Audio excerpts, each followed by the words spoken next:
Good morning. It's 7:45 on Sunday, April 6th. It rained really hard starting at 5 a.m. It's still kind of sprinkling now. We expect a lot of rain today. So we only have about 3 miles to get to an overpass, where we're going to kind of hide out until the shuttle gets there. Initially, the shuttle was going to pick us up at 11:30, but it sounds like he has early availability now. So we're going to make our way down there as quickly as we can. There are 2 shuttles going. So there's one group that's going to get off early and meet up with the shuttle in about 30 minutes. And there's a second group that's going to get off secondary and meet up with the shuttle in about an hour. So that's where we're at. 62's already gotten on the trail, as he often does earlier than everybody. I'm following as second, and then Gretel and Dodger will come behind. There are other hikers as well, though, and they're going to be hitting the trail here soon.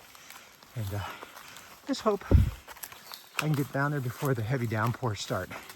I bought a swimming suit at the last location we stayed at, and my plan was to wear it during laundry days, but I'm wearing it underneath my rain suit so that if I get really wet, at least my shorts and pants and such stay dry for when I need them. So today will be a laundry day again though, so I'll get everything clean.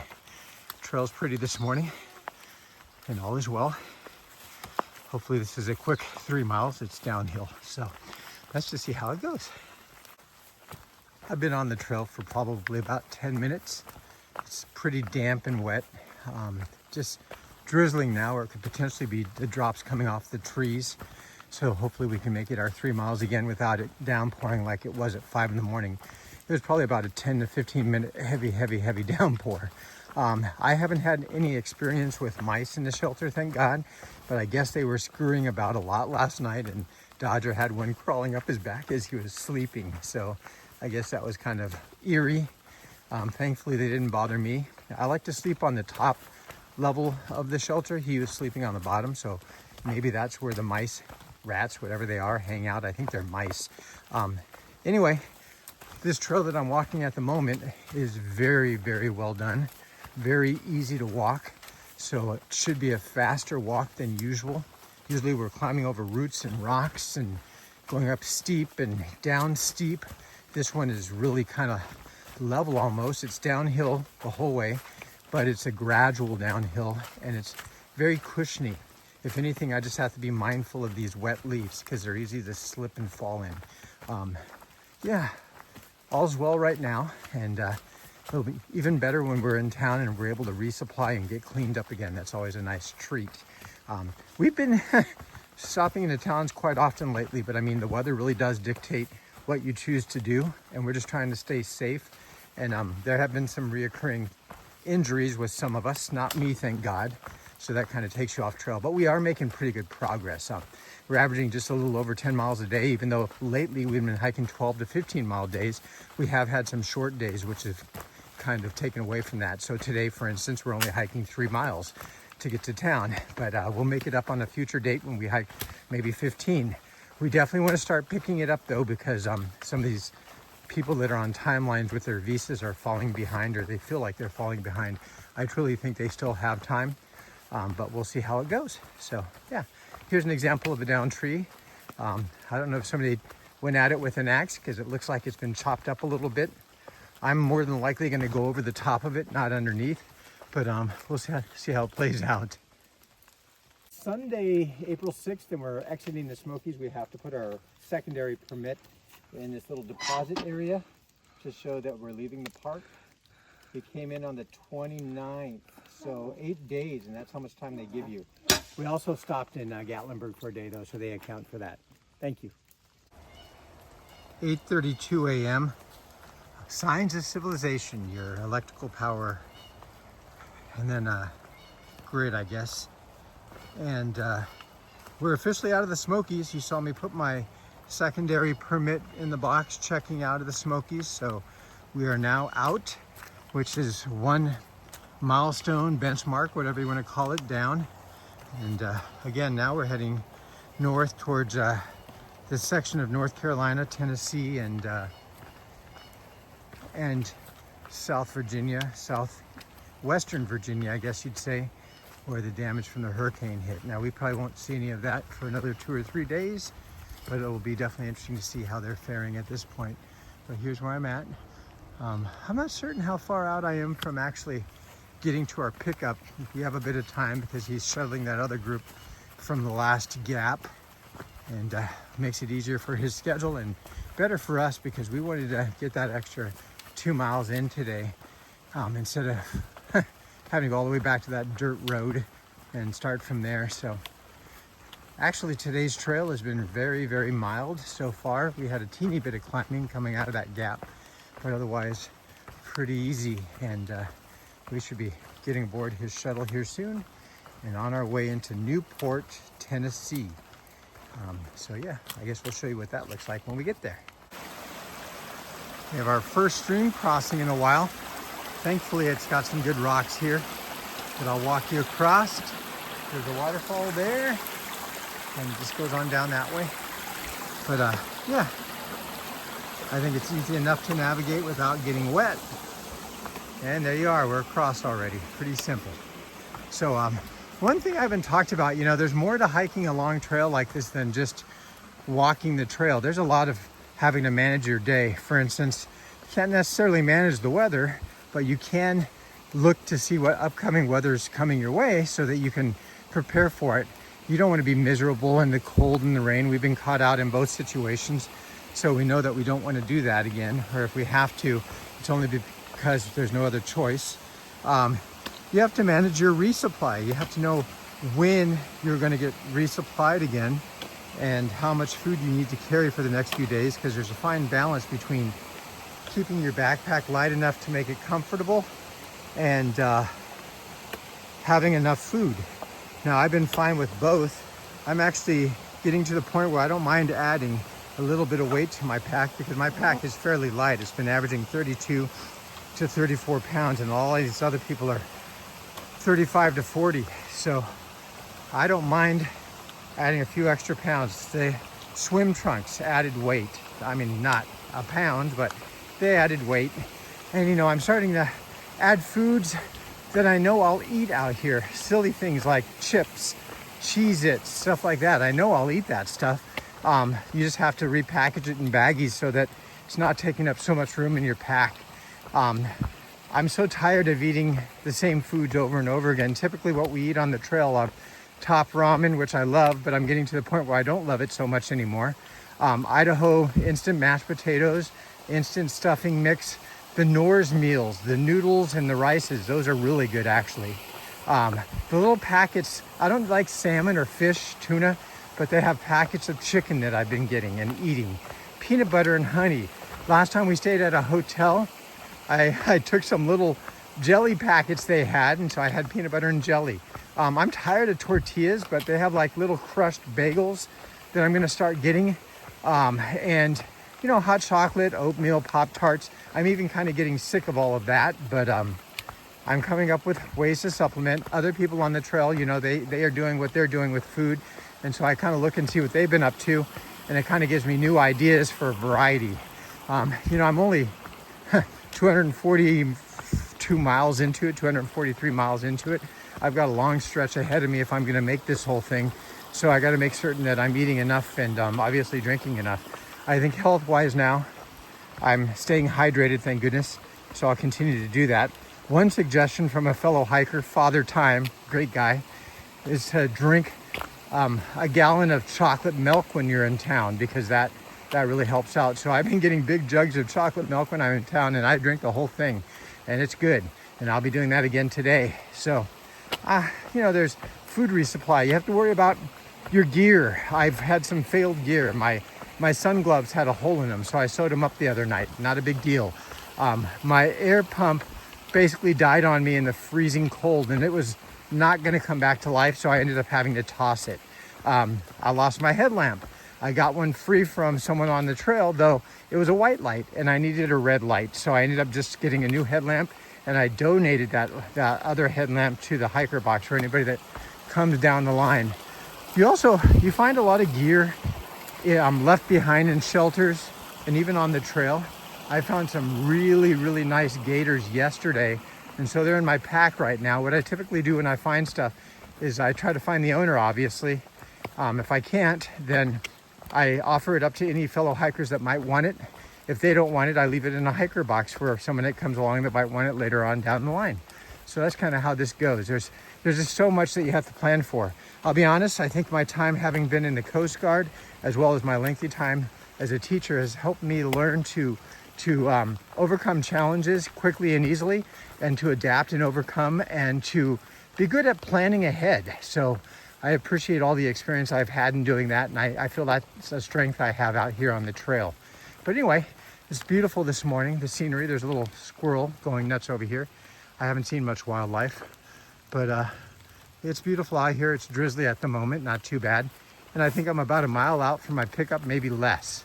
So I better get on it. So there's talk about trail magic down here at the roadway. I really do hope so, because I could use some good food. Typically that's what it is. But you know, it seems like our little group, our threesome, our foursome with 62, we've been missing the trail magic. It usually comes in the day behind us. The hikers behind us tell us that they're getting it, or the day ahead of us. Yesterday there was trail magic down at this road, according to a hiker. But let's see if the guy stayed or the woman stayed another day. I guess we'll find out here shortly. But here I go. Well, coming down to the road, and look what I see. Completely unexpected, but really cool. I had to show it to you. So the falls are continuing down below. But obviously this is the highlight of the whole thing. Right there. That is so cool. It's about 9 a.m. We're crossing this little bridge. I think it's called Pigeon Bridge. So this may be the Pigeon River. I'm not really sure. Again, I'm sure it's on my map. It's a pretty decent sized river. You can see it going down this way. And then that little creek must be a tributary to it. Nice little area back in here. You can see over here. So our pickup point's coming up soon, probably less than a half a mile away. Both Gretel and 62 are out in front of me. They appear to be doing some work out here. Again, I'm just speculating, but it could be like work still relating to last year's Hurricane Helene, I don't know. But yeah, I try to show you different things that I don't see very often. This is the largest river we've seen on the whole trail so far. So that's pretty cool. And our roadway, the highway is up above there. There's some work trucks up there. So they must be doing some road construction up there for sure. This little side road right here is what's going to lead us to an underpass or a tunnel. And so that's where we were to meet our ride, only because we figured if it was raining, we'd be able to stay dry. So I know this is kind of boring roadway right here, but there's the tunnel up there. You can barely see it. As I get closer, I'll get a closer view of it. Okay, you're walking up on the underpass where we're meeting our ride. Dodger and 62 are over there. Gretel and 62 are already over there. Dodger, I'm sure, is coming up on me here soon. I have to take the rain gear off. I'm sweating like crazy, and it's not currently raining. So we'll do that when we get over here. Look at these two. Can't believe they let you out looking like that.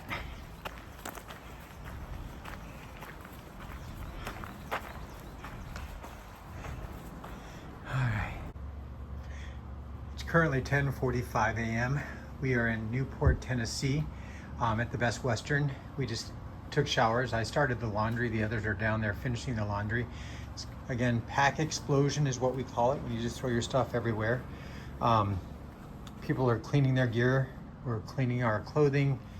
Like I said, we've taken showers. We're gonna go to Walmart, which is right down the street, get a resupply and get something to eat. And we're gonna be out tomorrow. So that's the plan. Okay, I'm still in the hotel. The others are still down doing laundry, but I wanted to share something with you. Today was Dodger's last day on the trail with us. He's actually leaving the trail tomorrow, getting a shuttle down to Asheville, and I think he's either gonna fly home. I'm not really certain what his plan is. He has been having severe hip pain issues, and it's just getting harder and harder for him to tackle the trail. Apparently he had some sort of knee issue in the past, and he thinks that he's overcompensating for it, but it's to the point where he's taking pain relievers and it's not helping, and it's just causing him so much pain that he's not enjoying himself anymore. So at this point moving forward, it's going to be Gretel, myself, and 62. Gretel's on his timeline, so we're probably going to be picking up our miles and making less town stops, but we'll have to see how that plays out. There are some freeze warnings coming up in the next week, which will be interesting to hike in. So we'll do what we can to stay safe, obviously, but it's going to be a huge loss to not have Dodger, because he's an amazing person. I'm really truly enjoyed having him around and becoming his friend, and I hope that we continue to be friends in the future, and I hope that all works out for him with his hips and otherwise in life. He's a great guy, and it's amazing that you have to go clear across country and onto a trail to meet these amazing people. Not that you don't meet them at home, but I would have never met him otherwise. So Dodger, I hope that I can make it all the way to Katahdin, and I'll dedicate it to you as well as all my friends, family, and kids at Caseburg Elementary. But you're a good guy, and I'm really sorry to see you leave tomorrow. But I understand why, and I appreciate all that you've done for our group. So thank you, and take care. We are currently in Newport, Tennessee. It's raining on us. We walked down to Subway for lunch, Subway sandwich. Then we went to Dollar General to get some resupply, and just got out of Walmart after getting resupply. Stepped out and it's raining, so getting wet walking back to the hotel. The hotel is probably about a quarter mile away, but it's just one of those things you got to do, I guess. So we're getting it done and getting back to the hotel room to get some rest and eat some snacks. Currently 7:35 in Newport, Tennessee. This is kind of like a highway stop, this community, so I think it's all catering to people off the highway. There's not much else going on here. You can see in the background there the mountains and the clouds. It had been raining pretty much all day long, so I think we made a good call getting off the trail today. We've been pretty fortunate in that we haven't had a lot of bad weather, and those days that we have, we've suffered once or twice, and then we've been in town for some of the others, so not so bad. It's been a good restful day. All right, getting ready to call it a night. We're gonna get back on the trail tomorrow. We're supposed to be picked up around 10 a.m., which is a late start, which is actually gonna work in our favor because the rain picks back up in the morning and is supposed to stop around 8:30. So hopefully that holds true. We'll be going out and it will be wet, but we won't be getting wet on, so that's good. We have a big climb to start, and we're about 2.5 days from getting to what is it? I want to say Boiling Springs, North Carolina, and that's where some of the destruction from Hurricane Helene occurred. They're still trying to recover from that, so it'd be interesting to see what that place looks like, and see if we can help support that community with maybe having lunch there or something. I don't know, but initially it was going to get below freezing 2 nights, but it looks like that has changed. It's still going to be cold, but not below freezing, which would be nice. And moving forward at this point, it's going to be myself, 62, and Gretel. Dodger is actually going to go to Asheville, North Carolina to see a doctor as well as to get a massage. He's going to take about 4 or 5 days off trail and then try to rejoin us and then make up the miles he missed later. Or he might have to reevaluate and make some permanent changes where he stays off the trail. That's something that's up for discussion. And obviously we want him to be safe and take care of himself. So anyway, we're going to get back at it tomorrow, and I'll share more of the trail with you. So thank you for continuing to follow. And again, I'm getting so many kind words, and I appreciate it so much. It really keeps me motivated. I'm having fun out here. I'm excited to continue on, and I'm really feeling like this is something I can do. So let's hope that it works out that way. Thanks for following along. Sunny D out.